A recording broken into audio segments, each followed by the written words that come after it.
The live TV, सच सबसे आगे। नमस्कार, मैं हूं रंजीत झा और आप देख रहे हैं द लाइव टीवी। क्या मिडिल ईस्ट एक बड़े युद्ध की तरफ बढ़ रहा है? अमेरिका और इजराइल को इस बात की टेंशन तो हो ही गई है, क्योंकि इस वक्त एक रिपोर्ट सामने आई है जिसके मुताबिक पहले से प्लान बना रहा इराक और ईरान ने हाथ मिलाकर ज्वाइंट सैन्य अभ्यास शुरू कर दिए हैं। और इस बार उनके नेवी ने इस तरीके के अभ्यास शुरू किए हैं और इसका सीधा कनेक्शन चला जाता है लाल सागर में, रेड सी में, जहां पर यमन के हूथी डटे हुए हैं। अमेरिका समेत दुनिया के कई बड़े देशों के खिलाफ मोर्चा खोले हुए हैं कि गजा में युद्ध रोक दो, हम यहां पर इजराइल जहाज जाने की अनुमति दे देंगे, क्योंकि लाल सागर में सुएज कैनाल से गुजरना है, यमन के हूथियों से परमिशन तो लेना पड़ेगा।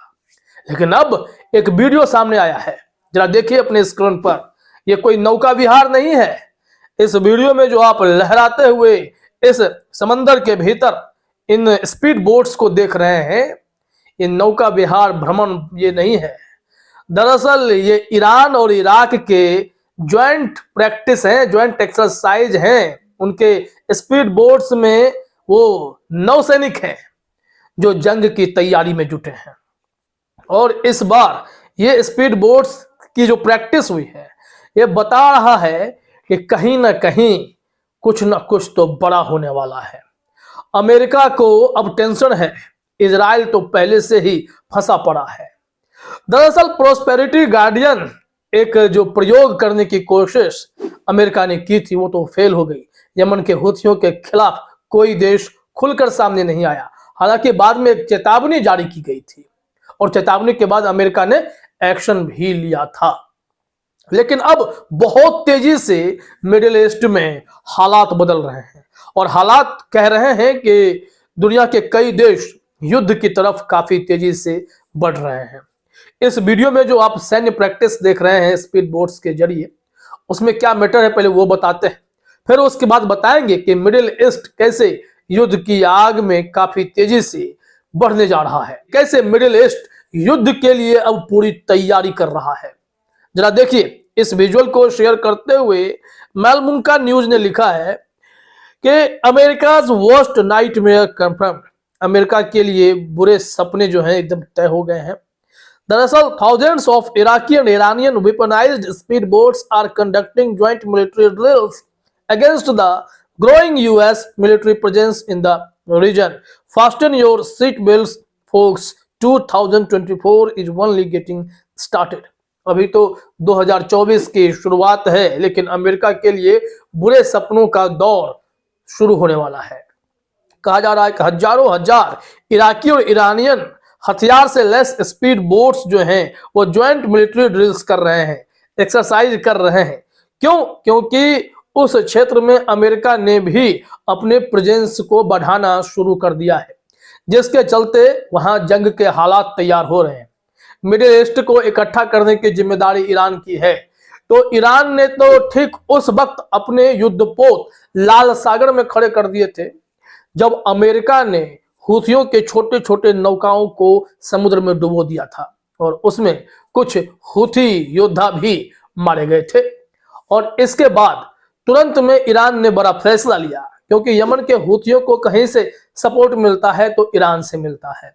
अगर लेबनानी हिजबुल्लाह को कहीं से सपोर्ट मिलता है तो वो ईरान से मिलता है। और हमास की ताकत में भी ईरान पूरा सहयोग करता है। तो ऐसे में इन तमाम देशों के खिलाफ अमेरिका अकेले खड़ा है ऐसी बात नहीं है, कुछ देश उसके साथ छिपे छिपाए हैं। समस्या यहां यह है कि अब जंग के अलावा कोई विकल्प नहीं है। ईरान भी इसी हालात से गुजरा है। जब ईरान के हीरो कहे जाने वाले, आप जानते हैं कि सुलेमानी साहब, उनकी हत्या हुई और उसके बाद वहां पर हर साल उनकी याद में बरसी मनाई जाती रही। लेकिन इस बार जैसे ही बरसी का सेलिब्रेशन चल रहा था तो वहां पर धमाका हुआ, ब्लास्ट किया गया, जिसमें सैकड़ों लोग मारे गए। और इस घटना ने ईरान को एकदम से टेंशन में ला दिया। फिर ईरान ने मस्जिद के ऊपर लाल झंडा फहराया, जिसका मतलब होता है बदले का झंडा। और यह मैसेज देता है कि जब तक हम बदला ले नहीं लेंगे तब तक हम छोड़ेंगे नहीं। और इसमें ईरान ने कहा कि इजराइल का ही हाथ है, इजराइल ने ही ईरान पर ठीक इसी दिन हमला करना तय किया था, जिसके चलते एक बार फिर से ईरान में काफी गुस्सा देखा गया और ईरान ने जवाबी कार्रवाई भी की। पता चला कि इजराइल पर अटैक भी हुआ और इजराइल ने कंफर्म किया कि ईरान के तरफ से बैलिस्टिक मिसाइल भी दागे गए। वहीं हिजबुल्लाह ने भी ताबड़तोड़ हमले शुरू कर दिए। अब ऐसे में इजराइल की मदद के लिए अमेरिका हमेशा आगे आते रहा है। कई जगह रिपोर्ट छपी है। इस संबंध में अब न्यूयॉर्क टाइम्स ने भी रिपोर्ट प्रकाशित किया है कि बड़े युद्ध की तरफ मिडिल ईस्ट बढ़ता जा रहा है। देखिए यहां पर लिखा हुआ है, हमलों से मध्य पूर्व और अमेरिका में व्यापक युद्ध की आशंका बढ़ गई है।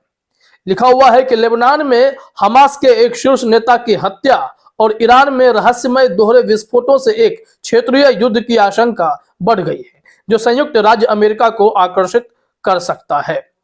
यह क्या कहा जा रहा है? सबसे बड़ी बात गौर कीजिए ना कि अमेरिका के पास टेंशन है। ईरान यह मान बैठा है कि उसके यहां जो बम विस्फोट अभी हुए 3 जनवरी को वो इजराइल ने किए हैं, लेकिन एक बयान आया कि आईएसआईएस ने, इस्लामिक स्टेट ने यह कंफर्म किया कि ईरान पर हमला उसने किया था। यह लॉजिक आपको समझ में आ रहा है क्या? क्या वाकई में इस तरीके का अटैक वहां से हुआ? लेकिन सच्चाई ईरान शायद समझता है। उसे लाल सागर में यमन के हुतियों को भी मजबूत रखना है और अपने देश में भी नागरिकों को और अपने देश के सेनाओं को यह बताना है कि हम लोग उतने ही मजबूत हैं, हमलावरों को छोड़ेंगे नहीं। और गजा के साथ इजराइल की जो जंग चल रही है और उस जंग में गजा का साथ भी देना ईरान समझता है। ईरान वैसे भी इन तमाम देशों के अगवा के तौर पर जाना जाता है, इन तमाम देशों की मदद करता है और पूरे इस्लामिक कंट्रीज को इकट्ठा करके वो चाहता है कि मिडिल ईस्ट एकजुट रहे। और पूरे मिडिल ईस्ट से अगर एक साथ हमला शुरू हो जाएगा, अमेरिका के मिलिट्री बेस कैंप पर हमला शुरू हो जाएगा, इजराइल पर हमला शुरू हो जाएगा, तो क्या स्थिति हो जाएगी? आप जरा समझिए कि बहुत नाजुक सिचुएशन होने वाले हैं। खास करके ईरान का एक्टिव हो जाना और इराक का एक्टिव हो जाना, स्पीड बोट के सहारे इतनी बड़ी तैयारी को अंजाम देना, कहीं ना कहीं एक मैसेज है कि इस वक्त मिडिल ईस्ट में कुछ बड़ा होने वाला है। क्योंकि पहले से ही ईरान और इराक संयुक्त अभ्यास की इच्छा जता चुके थे। उस वक्त यह नहीं तय किया गया था कि मिलिट्री के अलावा जो नौसैनिक हैं, नौसैनिक नेवी, वो भी प्रैक्टिस करेंगे। इसको लेकर उस वक्त भी रिपोर्ट थी। नोर न्यूज पे लिखा हुआ है, इराक ने ईरान के साथ संयुक्त अभ्यास करने की इच्छा व्यक्त की। इराकी सशस्त्र बलों के जनरल स्टाफ के प्रमुख ने ईरान के साथ संयुक्त अभ्यास आयोजित करने के लिए अपने देश की तैयारी की घोषणा की थी। यह खबर थी दिसंबर महीने की और देखिए जनवरी आते आते प्रैक्टिस शुरू हो गई है। यहां लिखा हुआ है कि ईरान के सशस्त्र बलों के chief of staff major general Mohammad Bagheri ने इसकी सशस्त्र बलों के जनरल स्टाफ के प्रमुख के साथ एक बैठक में कहा, इराक में अच्छी स्थिरता और सुरक्षा है और यह देश विकास की दिशा में आगे बढ़ रहा है। अब यहां से जो आगे की प्लानिंग है कि संयुक्त प्रैक्टिस हो जाए तो मिडिल ईस्ट कितना ताकतवर है, कितना एकजुट है और विकास के लिए काम करना चाहता है, यह दुनिया को दिखाना है। लेकिन इस बीच युद्ध के हालात हो गए। यहाँ लाल सागर में हुतियों ने जब अपना कब्जा जमा लिया और दुनिया के देशों को परेशानी होने लगी तो इन लोगों ने चेतावनी देनी शुरू कर दी कि आप यहाँ से हट जाओ, बिजनेस शुरू करने दो, नहीं तो अंजाम भुगतने के लिए तैयार रहो। थोड़ी सी झलक अमेरिका ने दिखाई तो तुरंत ईरान एक्शन में आया और हुती भी एक्शन में आए। अब इराक भी कूदने वाला है। वहीं इस तरीके से कई ऐसे देश हैं जो साथ आकर यह कह रहे हैं कि अब युद्ध के लिए ललकारो तो सही, हम जंग के लिए तैयार हैं। तो बहुत बड़ी टेंशन हो गई है, कुछ भी हो सकता है। इंतजार कीजिए, मिडिल ईस्ट युद्ध की आग में बढ़ता जा रहा है। फिलहाल इस वीडियो में इतना ही। आप सभी का हमसे जुड़ने के लिए बहुत बहुत धन्यवाद। द लाइव टीवी, सच सबसे आगे।